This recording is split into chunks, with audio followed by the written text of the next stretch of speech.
जय श्री गुरु आत्माराम। आपणकर ये गाँ ना कौन? उत्तला। ये ठाकुर आत्माराम दास कौन एटी? एटी भौणी घर। भौणी घर। भौणी आपणकर कौन है? शाशु। शाशु। आपणकर ना कौन? बासंती महाराणा। बासंती महाराणा। अच्छा अच्छा। आपण बाबा को देखिछंती? हां हां। एटी की बाबा आसंती? हां। ताको सेवा सुश्रूषा जत्न करछंती? हमने बड़ा सुरसी।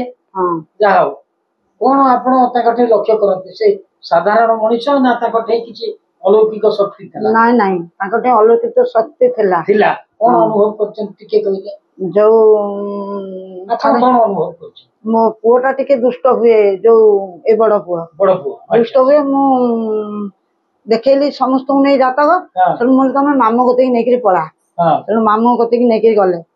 मामू माने ठाकुर आत्माराम? हां अच्छा मामू बिल देखो सेटू कहला रे तू काई के नै करी आइछु जातक आउ फर्दर काहरी के देखेबुनु जातक आउ जति ता माँ कौन किए कौन बिगड़ा बिगड़ी गला तू सही पारुनी कि ता माँ को कहू सबुदिन गाधे करी खाली महादेव दर्शन करिवो तार सर्वारिष्ट खंडन है जीव महादेव दर्शन करिवो आ तू काहा को आ देखेबुनु जातक से दिनु मु जातक देखाइनी एबे ता देह खराब हैला तू जातक देखेल ना मु देखाइनी नहीं जो बाबा कहले सुर होइला। हां दुष्टान कमी गला उन्नति कला पिलेट। हां उन्नति तो कला आ सेठू आ जानती भी सबु बेले भी जानती तांग भणजा जानती सबु बेले मामू कहती देख तू जहा करिवु करिवु मठ जमा छाड़ीबुनु मठ छाड़ीबुनु मठ को आसु तो जाऊ तो रे सेठ पे से जानती तापरे निजे आ साइकिल कर न जाई परलाटू ए पुओ को कहती गाड़ी नहीं जानती। अच्छा अच्छा ये पुओ देह भलो नहीं वर्ष हेलानी 6-7 मास हेलानी हार्ट ऑपरेशन होई से आ नहीं करी जाई पारुनी बाइक रे जाई पारुनाती मन भी भारी दुख करूचंती कहि भीतर भाबुचंती कि भाबु जाई पारुनाती सब कथा कहंती। आ किछ अनुभव अछि कि आपन? हां अछि जत्ते बेले जो दुख कष्ट हमको पड़े हमें से मां को डाकू मां शक्तिश्वरी आश्रम रे जे अछंती तांकू डाकू तापरे वर्षे के थरे भी हमें ऑटो करिक जाऊ मां को तीर्थ बुली के आसू मां को पीठ देखि के आसू बोली वाली के आसू मां को जहां मन से करबार तो प्रभु मां सांतानी किछि अभिष्ट पूर्ण हुए। हां हुए जा तो हुए से मां जानती आ मां जाना हम ठाकुर ठाकुरंकर आशीर्वाद रु आपण मठ सहित संपर्क अछि। आपण मलासुर चली गला परे भी आपण मठ को जाउछन? हमर अछन हम मलासुर पर छाड़ी दे जाय छिन हम मलासुर रो पुओ को देखुछु सब बेले देखुछु अशोक अछंती माने हमर मठ हमर गुआ चलुची मठ को। हां हां आ हम मामू कर पुओ अछंती बा अशोक। अच्छा अच्छा आ कोन? हां नहीं नहीं ठीक अछि आ आनंद रे भी बाबा को स्मरण करू सही आज पुओ कहला बहु रविवार दिन जीवा मठ को बाबा केते थोर कहलेनी कार रे पळेबा मु जीबी हृदय भीतर भी आत्मा अछंती मां शक्तिश्वरी अछंती बहु हमर कहंती कहंती मामू आछंती एठी के हमर अष्टपहरी हुए मेला हुए आज गोटा फंक्शन हेले मामू डकु आछंती ताको संगे लोग आछंती पिकाई पिकाई चले समस्त आछंती आसे हम टे उरुणा पकाइबो उरुणा पकेले डाक मारे रे छुआ मु जाउची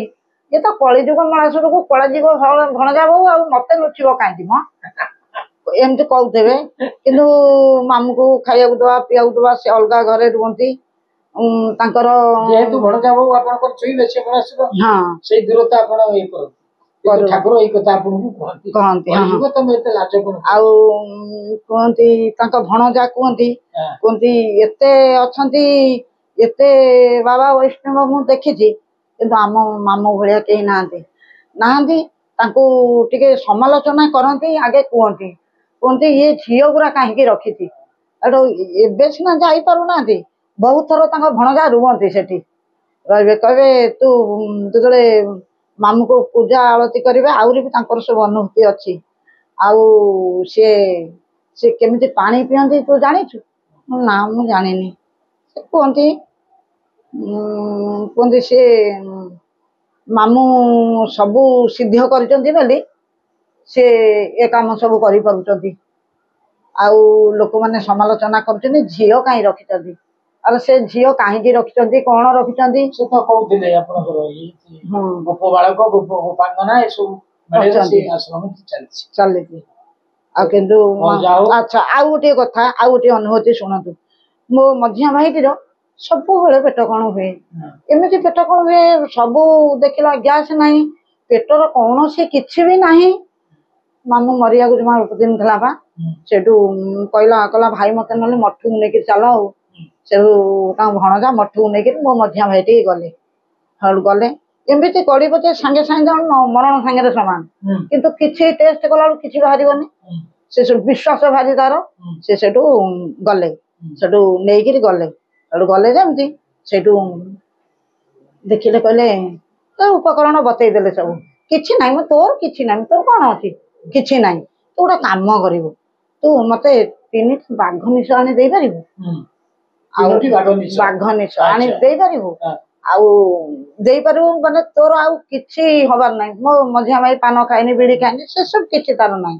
ତୋର ତ କିଛି ନାହିଁ ତୋର ଗ୍ୟାସ୍ ହବ କୋଉଠୁ କଣ ହବ ସେଠୁ ନମସ୍କାର ହେଇ ଆଇଲା ରହିଲେ ଖାଇଲେ ପିଇଲେ ଆଇଲେ କହିଲେ ତୁ ଏଠି ଅରୁଆ ଖାଉ ତୋର କାହିଁ କଣ ହବ ବାଘ ନିଶ ଦେଲେ ନାଇଁ ବାଘ ନିଶ ଆଣି ରଖିଛି ଆଉ ବାରଙ୍ଗ ଗଲା ବାଘ ନିଶ 3ଟା ଆଣିଲା 1200 ଟଙ୍କା ନାହା ଗୋଟାକ ଦେଇକିରି ଆଣିଲା କହିଲା ମାମୁଁ କହିଥିନି ଆଉ ଗୋଟେ କଣ ଜିନିଷ ତାକୁ ଦେଇକିନି ମୁଁ ସେ କଥା ଜାଣିନି କହିଲା ବହୁତ ତୋ ଜୀବନରେ ତୁ ଉନ୍ନତି କରିବୁ ତୋର ତ କିଛି କୌଣସି ନିଶା ମାଦକତା କିଛି ନାହିଁ ନା ତୋର ବାଘ ନିଶ ପାଇଲା ପରେ ବାବା ତାଙ୍କୁ ନା ସେ କଣ ତାକୁ ଦେଲେ ଏବେ ବି ସହିତ ଭାଗ ଆମର କହୁନି ନାନୀ ମତେ କଣ ମାମୁଁ ଦେଇଥିଲେ ବୋଲି ତୋର କିଛି ହବନି ତୁ ଯାଉନୁ ଖାଲି ତୁ ମତେ 3ଟା ବାଘ ନିଶ ଆଣି ଦେ ତୁ ବହୁତ ଉନ୍ନତି କରିବୁ ସେ ଉନ୍ନତି କରିଛି କି ହଁ ତା ଜୀବନରେ ଉନ୍ନତି ଭଳିଆ ଉନ୍ନତି ସେ କରିବ